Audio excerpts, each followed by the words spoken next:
NDA सरकार को लेकर कई तरह की चर्चाएं हो रही हैं। नीतीश सरकार का नया मंत्रिमंडल कैसा होगा? सीएम नीतीश अपनी नई कैबिनेट में किन चेहरों को जगह देंगे? क्या नीतीश कैबिनेट में नए चेहरों को शामिल करने के लिए कुछ मंत्रियों की छुट्टी हो सकती है? इस पर कई तरीके के कयास लगाए जा रहे हैं। क्या होगा नई एनडीए सरकार में मंत्रिमंडल का फॉर्मूला? दिखाते हैं आपको इस रिपोर्ट में। मोदी, मोदी, मोदी। बिहार विधानसभा चुनाव में एनडीए की ऐतिहासिक जीत के बाद नीतीश कुमार सरकार गठन की तैयारी में जुट गए हैं। नीतीश के नेतृत्व में नई सरकार की शपथ ग्रहण की तारीख भी लगभग तय हो गई है और नए मंत्रिमंडल के गठन पर महामंथन भी। गांधी मैदान में 10वीं बार मुख्यमंत्री पद की शपथ के लिए नीतीश कुमार के नाम का ऐलान अब महज औपचारिकता रह गई है। बस कयास लगाए जा रहे हैं नए मंत्रिमंडल के फॉर्मूले और चेहरे की। हम लोगों ने तय हुआ है कि 19 तारीख को हमारा खत्म होगा ये मंत्रिमंडल और 20 को नई सरकार बनेगी। बिहार में नई सरकार गठन को लेकर तस्वीर अब काफी हद तक साफ हो गई है। सूत्रों के मुताबिक एनडीए गठबंधन ने मंत्रिमंडल का फॉर्मूला लगभग तैयार कर लिया है। चर्चा है मौजूदा सरकार की तर्ज पर नीतीश कुमार के नए कैबिनेट में भी 2-2 डिप्टी सीएम हो सकते हैं। बिहार में इस बार का नतीजा 2020 के चुनाव से बिल्कुल अलग है। इस लिहाज से मंत्रिमंडल का स्वरूप भी उसी लिहाज से होगा। 2020 में बीजेपी की सीटें जेडीयू से काफी ज्यादा आई थी। इसके चलते मंत्रिमंडल में बीजेपी का सियासी कद जेडीयू से बड़ा था, पर इस बार दोनों के बीच महज 4 सीट का ही अंतर है। ऐसे में नई कैबिनेट कैसी होगी, इस पर भी मंथन जारी है। बिल्कुल, अब 20 तारीख को फिर नई सरकार बन जाएगी, जाकर कंटिन्यू हो जाएगा, जाकर गैप सवाल ही नहीं जाकर के है।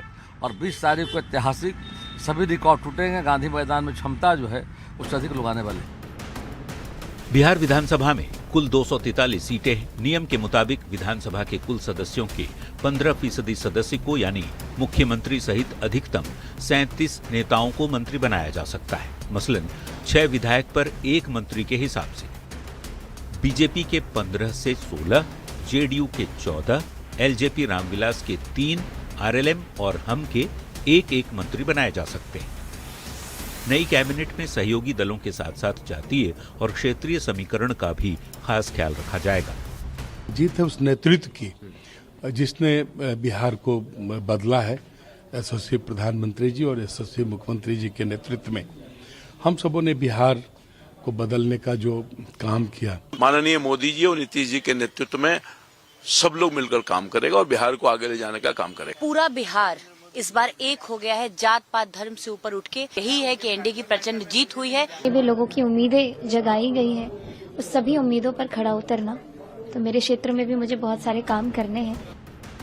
नतीजे के दिन दिल्ली में प्रधानमंत्री नरेंद्र मोदी के भाषण के बाद इस बात की चर्चा तेज है कि इस बार नीतीश सरकार का चेहरा काफी अलग हो सकता है। विकास की गति तेज करने के लिए अनुभवी मंत्रियों के साथ साथ युवाओं को भी कैबिनेट में जगह मिल सकती है। लिहाजा कई नए चेहरे मंत्रिमंडल में शामिल हो सकते हैं और कुछ पुराने चेहरों की छुट्टी भी हो सकती है।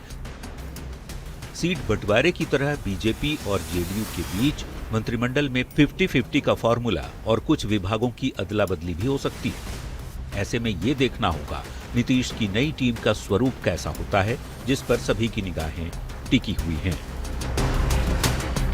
पटना संवाददाता आनंद अमृतराज के साथ ब्यूरो रिपोर्ट, न्यूज़ 18।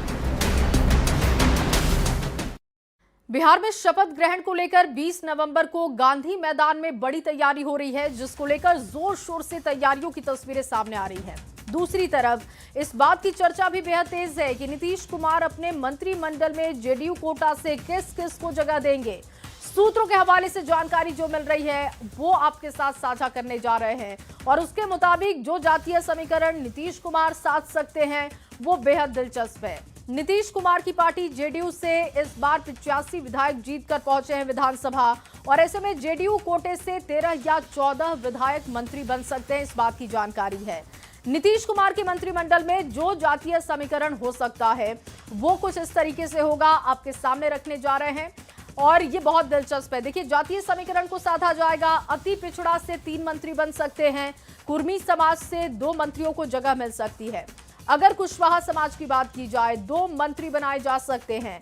यादव, मुस्लिम, राजपूत, भूमिहार की बात की जाए, एक एक मंत्री हो सकते हैं और इसके अलावा दलित समाज को भी तरजीह दी जाएगी और दलित समाज से 3 मंत्री हो सकते हैं। जातीय समीकरण को साधने की पूरी कोशिश होगी और इसके लिए आपको बता दें, देखिए कुशवाहा समाज से 2 मंत्री हो सकते हैं। यादव, मुस्लिम, राजपूत, भूमिहार को भी एक एक पद दिया जा सकता है।